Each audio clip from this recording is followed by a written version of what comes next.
সর্বশেষ যে লোকটা জান্নাতে যাবে তাকে আল্লাহ তাআলা জাহান্নামের আগুনে পোড়াতে পোড়াতে ছাই বানিয়ে ফেলবে। আল্লাহ বলবেন, জিব্রাইল যাও একটু দেখো, একটা মাত্র সেজদা দিয়েছে আমাকে, এরকম কাউরে পাওয়া যায় কিনা। বাটি চালান দিয়ে দেখো পাওয়া যায় কিনা। খুঁজে খুঁজে কাউরে পাবে না। আল্লাহ বললেন আবার দেখো, খুঁজে খুঁজে একজনকে পাবে, সামান্য ইমানের ছিটে ফোঁটা তার অন্তরে ছিল।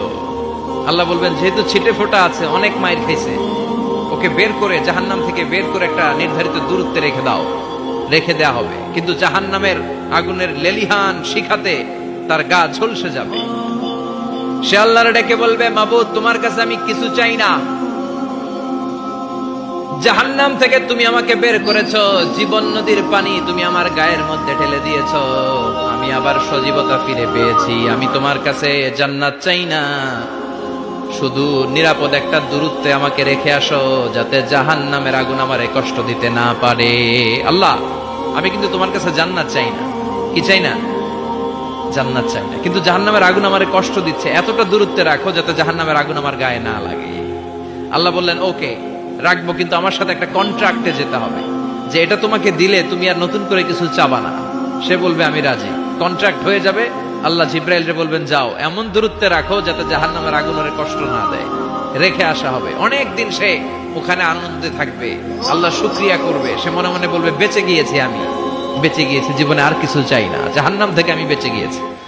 অনেকদিন থাকার পরে মনে মনে ভাববে, বাইসা তো গেছি, কিন্তু নতুন করে একটু ট্রাই করে দেখি, জাহান্নামের সৌন্দর্যের দৃশ্য একটু চোখ দিয়ে অবলোকন করা যায় কিনা। সে আল্লাহরে ডেকে বলবে, আল্লাহ ইনদি সুআল, আমার একটা ফরিয়াদ আছে। কি ফরিয়াদ? আল্লাহ আগেই বলে রাখি, আমি কিন্তু জান্নাতে যেতে চাই না। আল্লাহ বলবেন, কি চাও? সে বলবে, আল্লাহ তোমার জান্নাতটা তুমি কত সুন্দর করে বানিয়েছো, আমি একটা নজর শুধু দেখতে চাই।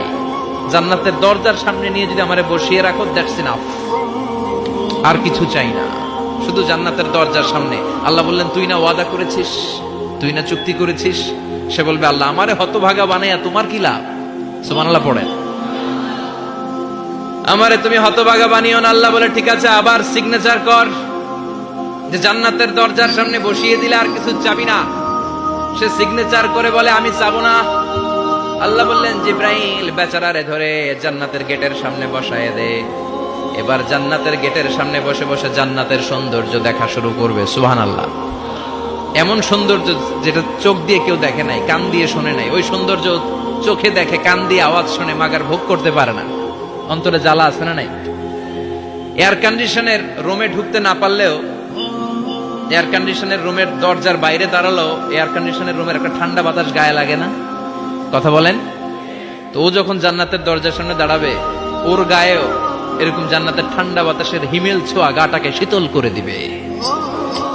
ওই শীতল হয়ে যাওয়ার পরে আর তো সহ্য হবে না, আবার আল্লাহরে ডাকবে। মনে মনে ভাববে, আর একটু ট্রাই করি না, দোষ কি, আস্তে আস্তে অনেক দূর তো আগাইছি। সুবহানাল্লাহ কইবেন না? এবার আল্লাহরে বলবে, আল্লাহ ইনদি সুআল, আল্লাহ তুমি যদি কোনো বিষয়ে নতুন করে ডিসিশন নাও, তোমারে জিজ্ঞেস করার মতো কি কেউ আছে? আল্লাহ বলেন, না, আমি তো সব রাজার বড় রাজা, মহারাজা, আমার উপরে তো কারো কথা চলে না। ওই হতভাগা লোকটা বলবে, আল্লাহ এত সুন্দর জান্নাত তুমি বানালাম, চোখ দিয়ে সৌন্দর্য দেখি, কান দিয়ে আওয়াজগুলো শুনি, হুর আর গেলমান হেঁটে বেড়ায়, এত সুন্দর জান্নাত চোখ দিয়ে দেখি, ঢুকতে পারি না, আমারে কষ্ট দিয়ে তোমার কি লাভ? ও আল্লাহ, আমারে তুমি মাফ করে দাও, জান্নাতের চিপার মধ্যে এক কর্নারে তুমি একটু আমারে জায়গা করে দাও। আল্লাহ বলবেন, ওয়াই হাক ইবনা আদম, তোর ধ্বংস হোক হে আদম জাত, মা আগদারাকা, তোর চেয়ে বড় গাদ্দার আমি আমার সৃষ্টিকুলে কাউরে দেখি নাই, কারণ তুই আমার সাথে চুক্তি করিস আর চুক্তি ভঙ্গ করিস। আল্লাহর রহমতের দরিয়ায় তখন জোশ খেলে যাবে।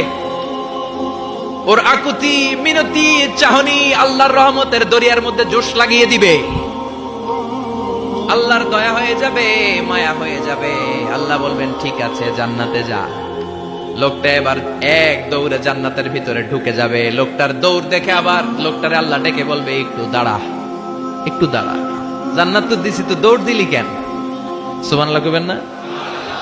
লোকটি বলবে, আল্লাহ প্ল্যান তো আমি কম করি নাই, এত চেষ্টার ফলে আমি আসতে পারছি।